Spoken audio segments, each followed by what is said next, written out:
리더 지도자라고 하는 사람들의 모양을 보면 정말 가슴이 미어 터집니다. 오늘 본문 말씀은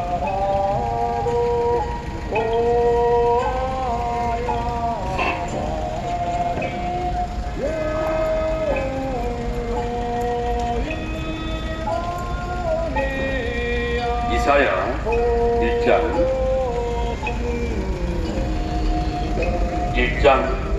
23절 말씀 한 절만 봉독했습니다.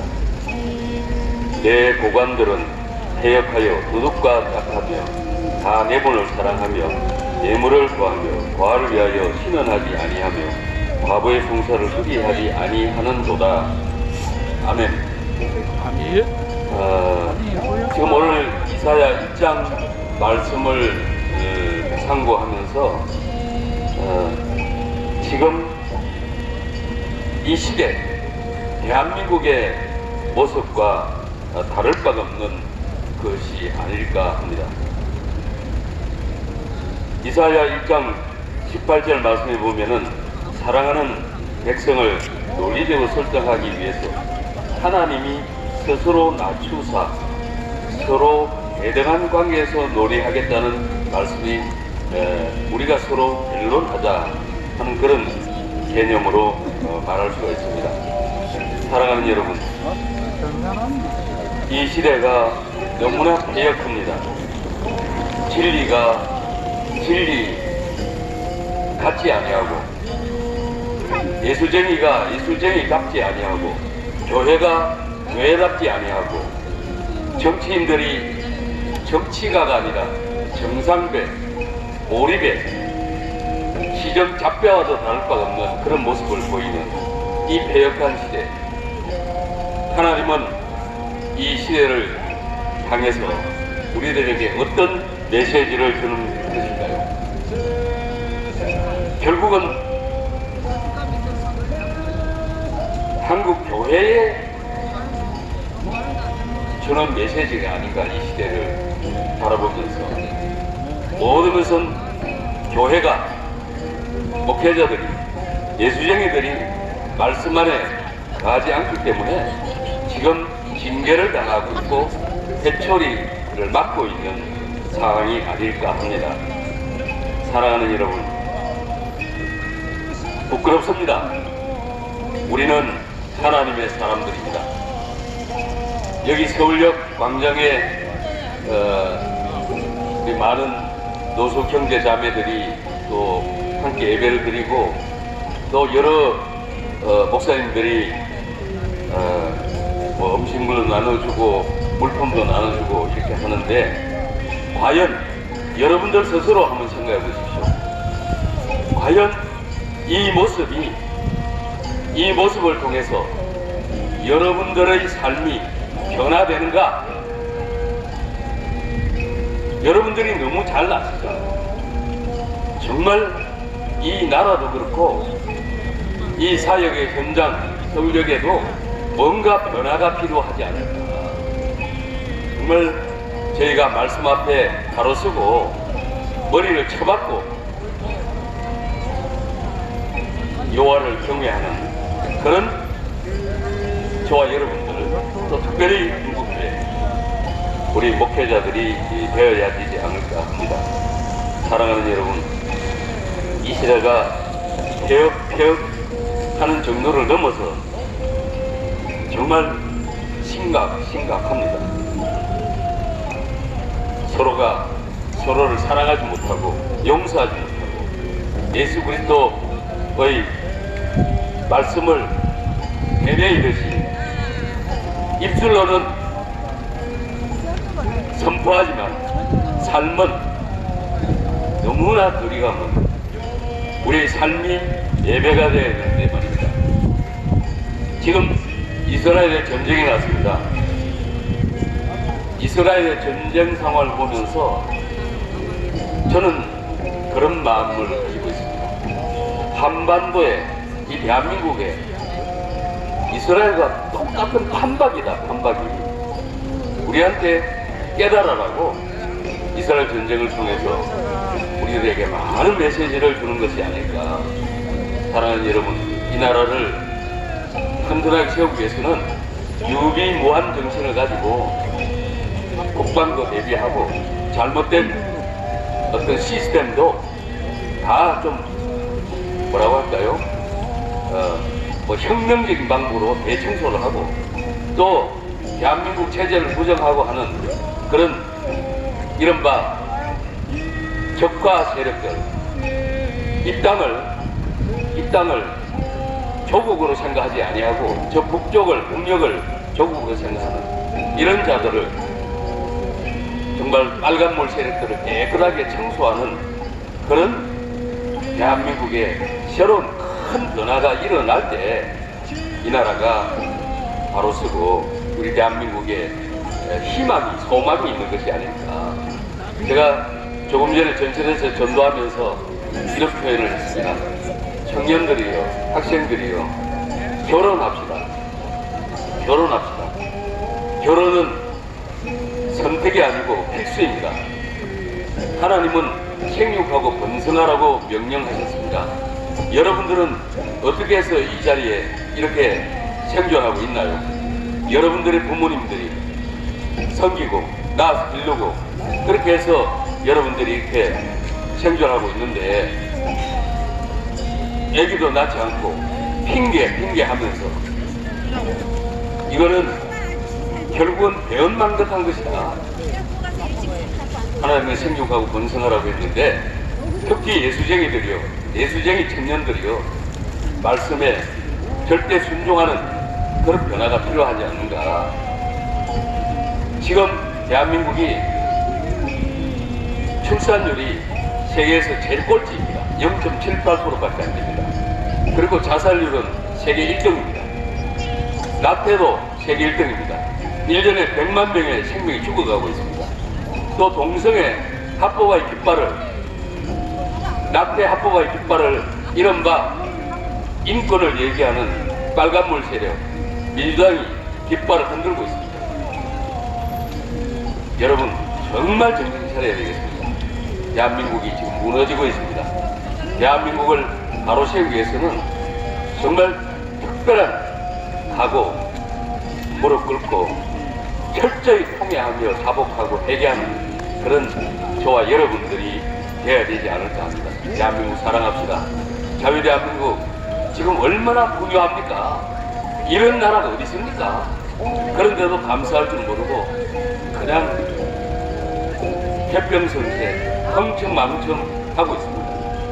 어제 아르헨티나 선교사님이 서울역에서 설교를 하셨는데 아르헨티나가 한 100여 년 전 세계에서 미국보다 더 강국이었답니다. 근데 맨날 먹고 마시고 축구하고 뭐 무슨 춤추는 거 있잖아요. 그래 추고 그래 놀다 보니까 어느 날 그냥 나라가 다 망해져 있더라. 그 나라는 지금 치안 상태도 엉망이고 그냥 어떤 물건 하나 나가면 그거 내 것이 아니라는 거죠. 그런 나라가 됐습니다. 우리나라도 정신 안 차리면 알거지가 될 수밖에 없습니다. 그저 나라에서 공짜로 주는 거 달라고 요구하고 정치꾼들은 그저 공짜로 주려고 하는 그 짓을 하고 있는 이른바 전문적인 용어로 보편적 복지가 아니라 선별적 복지. 민주당은 보편적 복지를 주장하고 국민의힘은 선별적 복지를 주장하는 거죠. 다 정말 도와줄 만한 사람들 도와주고 이렇게 해야 되는데 다 퍼주는 식으로 되면 국가가 바닥이 나죠.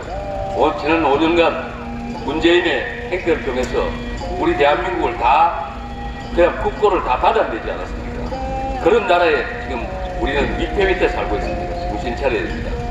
이 시대가 너무나 부패하고 폐역하고 도둑놈들이 판을 치는 정치꾼들이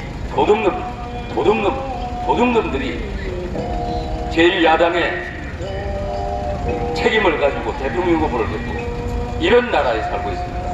여러분 이 나라를 사랑합시다. 정신 차립시다. 여호와를 경외하고 주님 앞에 바짝 엎드리고 부복하는 그런 저와 여러분들 되시기를 예수 그리스도 이름으로 축원합니다. 할렐루야. 다음은 우리 홍현선 목사님 모시고 하나님 말씀을 듣도록 하겠습니다.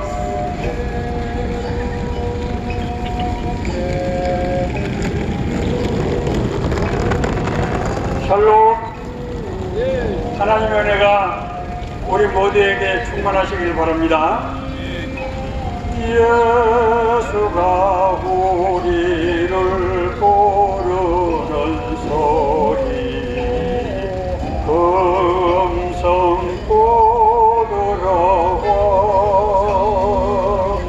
문 앞에 나와서 사면을 보며 우리를 기다리네.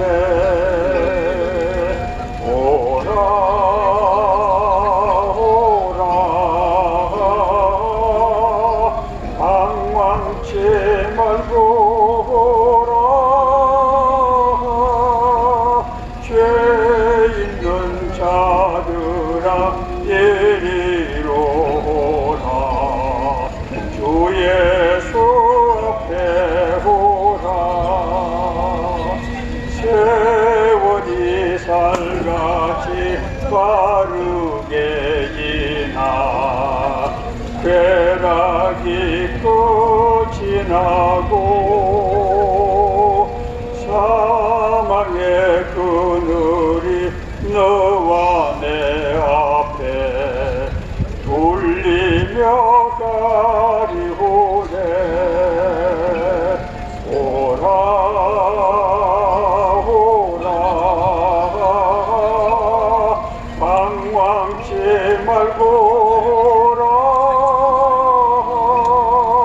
죄 있는 자들아 이리로 오라. 주 예수 앞에 오라. 여러분, 오늘이 무슨 날입니까? 오늘은 거룩한 주일입니다. 여러분, 주일은 무엇 하는 날입니까? 하나님께 예배하는 날입니다. 우리는 왜 하나님께 예배해야 합니까? 하나님께서 우리를 복 주시겠다고 약속하시고 부르신 바로 그 날이기 때문입니다.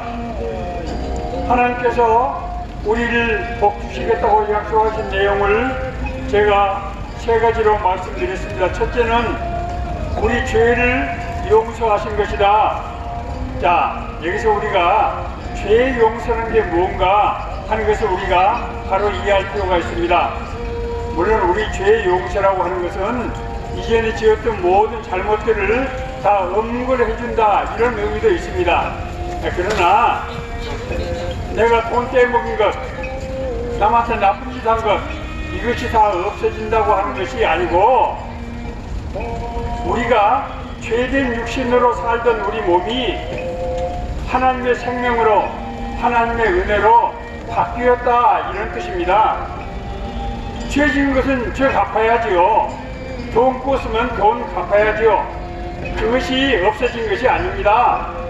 우리가 하나님을 알지 못하고 살던 인생이 하나님을 만나서 구원받게 되고 죄사함을 받게 되고 하나님의 자녀로 회복됐다고 하는 것입니다. 자, 두 번째, 오늘 거룩한 날 하나님 앞에 나오면은 하나님이 우리 죄를 용서해 주시고 우리를 하나님의 자녀로 만들어 주시는 것입니다. 자, 두 번째 복은 뭐냐? 하나님이 우리를 인도하신다는 거예요. 하나님 우리를 인도하신다는 말은 하나님이 우리 아버지가 되셔서 우리를 보호하시고 우리 갈 길을 하나님께서 이끌어 주신다고 하는 뜻입니다. 세 번째, 하나님께서 우리에게 주시는 복은 영생의 복이라고 말씀드렸습니다. 영생이라고 하는 말씀은 영원히 산다는 뜻도 있지만은 하나님의 생명을 누리며 살게 된다고 하는 뜻입니다. 오늘은 두 번째로 인도하시는 하나님의 축복에 대해서 말씀을 드리고자 합니다. 여러분, 제가 성경적으로 신학적으로 말하면 너무 딱딱하니까 성경에 나와 있는 얘기로 인도하신 하나님의 말씀을 전하고자 합니다. 여러분, 야곱 잘 아시죠? 어떤 사람은 야곱을 사기꾼이라고 하고 거짓말쟁이라고 하는데 저는 정말 야곱을 좋아합니다. 야곱은 어떤 사람입니까? 아브라함의 손자고 이삭의 쌍둥이 아들 중에 둘째 아들이죠. 첫째 아들은 에서이고 둘째 아들은 이제 야곱입니다. 자, 그런데 야곱은 어릴 적부터 장자권에 대해서 관심이 많았어요. 여러분, 장자권이 뭡니까? 유대 민족에 있어서 장자권은 가문의 대표로서 하나님을 섬기는 가정의 제사장과 같은 역할을 하는 그런 위치를 말합니다. 이 장자권은 당연히 장자인 에서가 갖게 되는 것인데 이상하게 야곱의 마음속에 이 장자권에 대한 강한 열망이 생기는 거예요. 하루는 이제 자기 형 에서가 사냥을 다녀와서 배가 몹시 고팠어요. 근데 마침 그때 야곱이 단팥죽을 끓이고 있었단 말이에요. 어제다 들었어, 어제. 아니, 에서가 배가 고파서 오는데 자기 집에서 이 단팥죽 냄새가 솔솔 나는 겁니다. 그래서 야곱아, 그 팥죽을 한 그릇 날 좀 다오. 그랬더니 야곱이 뭐라고 했습니까? 형, 그래? 그러면은 형의 장자권 그 명분을 나에게 주어. 이렇게 말했습니다. 야곱은 사실 장자권이고 나발이고 별로 관심이 없는 사람이었어요. 에서는 사냥을 즐겨하고 아주 활동적인 사람이었는데 그래서 돈도 안 되는 장자권보다는 먹는 것이 더 중요하다고 생각하는 사람이었어요. 그래서 그냥 지나가는 말로 그래 이 장자권 니 먹고 나 팥죽 한 그릇 다오 이렇게 해서 그냥 장난으로 그렇게 한 겁니다. 자, 그런데 진짜로 나중에 아버지 이삭이 나이가 들어서 이게 자기 자식에게 장자권을 상속해야 되는 시점이 왔어요. 그런데 여러분, 우리 속담에도 말이 시된다는 말이 있지 않습니까? 야곱의 어머니 이제 리브가는 야곱의 마음속에 장자권에 대한 열망이 있는 것을 보고 저 둘째 아들 야곱이 우리 가문의 장자가 되어야 하나님께서 축복하신다는 그런 믿음을 가지고 있었던 거예요. 그래서 자기 아들 야곱하고 짜고 좀 대단히 죄송하지만은 자기 남편 이삭을 속여서 자기 남편 이삭이 나이가 많아서 눈이 어두웠어요. 잘 안 보여. 그래서 두 사람이 서로 짜고 속여서 이삭으로부터 진짜 장자권을 받게 해버렸어요. 큰 일을 저지른 겁니다. 나중에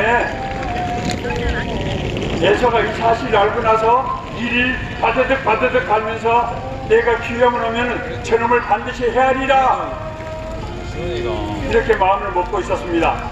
그래서 이 기밀을 안 어머니 리브가는 자기 아들 야곱을 자기 고향인 외삼촌 라반이 사는 하란 땅으로 도피시키게 되었습니다. 자, 여기서부터 오늘 얘기가 시작됩니다.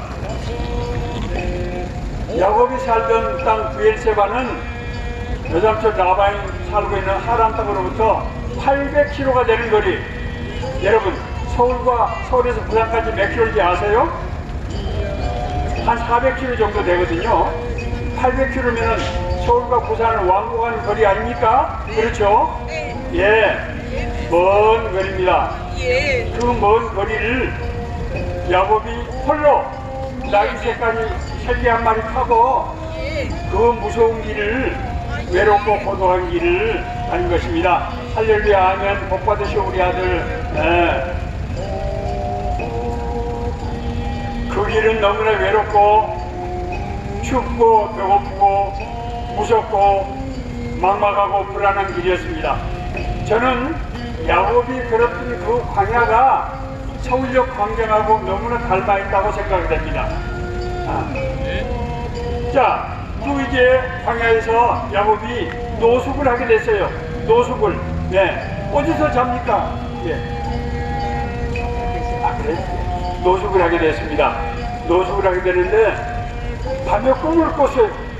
밤에 꿈을 꿨는데 하늘에서 사다리가 내려오더니 그 사다리에 하나님의 천사들이 와서 하나님의 찬양하고 노래를 부르더니 사다리에서 하나님의 음성이 들리는 것입니다. 나는 너희 조부 아브라함의 하나님, 너희 아버지 이삭의 하나님이다. 내가 너희 조부 아브라함에게 내가 너로 큰 민족을 이루고 내가 내 이름을 위대한 이름이 되게 하고 모든 민족을 하나님 앞으로 인도하는 복의 근원이 되리라고 하는 약속을 했는데 그 약속을 내가 널 통해서 이루겠다, 이 말씀을 하시는 거예요. 놀라운 말씀이죠. 그러면서 하나님께서 야곱에게 뭐라고 말씀하시는가 하면, 야곱아, 너 외롭지? 너 힘들지? 내가 너와 함께 할 거야. 네가 어디로 가든지 내가 널 지키며 널 보호해서 이 땅에 다시 돌아올 때까지 내가 너와 함께 하겠다, 그렇게 말씀하셨어요. 야곱이 잠을 자고 깨서 일어나서, 아이고, 이곳이 서울역 광장인 줄 알았는데 이곳이 하나님이 계시는 집이구나. 베델, 히브리 말로 베델이란 말은, 벳이란 말은 집이란 뜻이고 엘은 하나님이란 말이에요. 하나님의 집, 서울역 광장이 정말 춥고 배고프고 정말 고달픈 곳인 줄 알았더니 하나님을 만나는 곳이구나. 다시 말해서 하나님이 부르시고 찾아오시는 곳이구나 하는 얘기입니다. 자, 이 야곱이 그러면은 하나님의 인도를 어떻게 받았느냐? 야곱의 외삼촌 라반은 정말로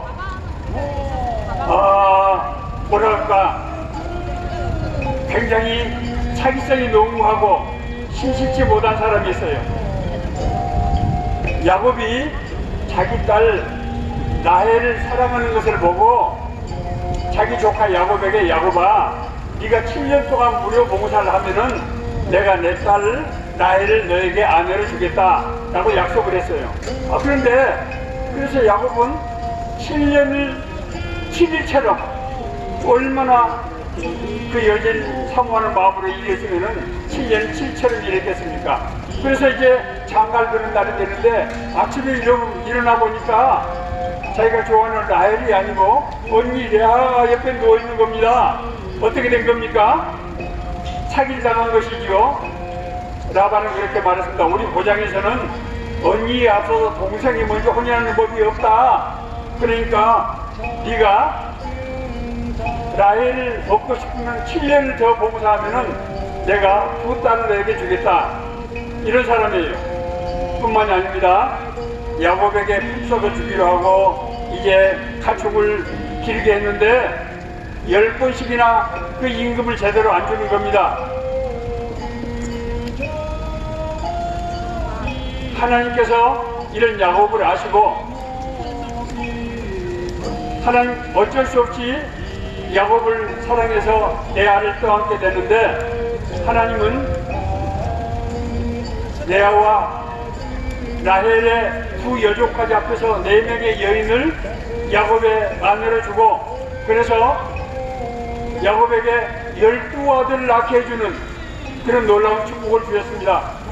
하나님께서 내가 너로 큰 민족을 이루게 하겠다고 아브라함에게 약속하셨죠. 그 약속을 이룰 수 있는 토대를 마련해 주신 것입니다. 자, 두 번째는 재산입니다. 장자가 되려고 그러면은 자손이 많아야 되고 재산이 많아야 돼요.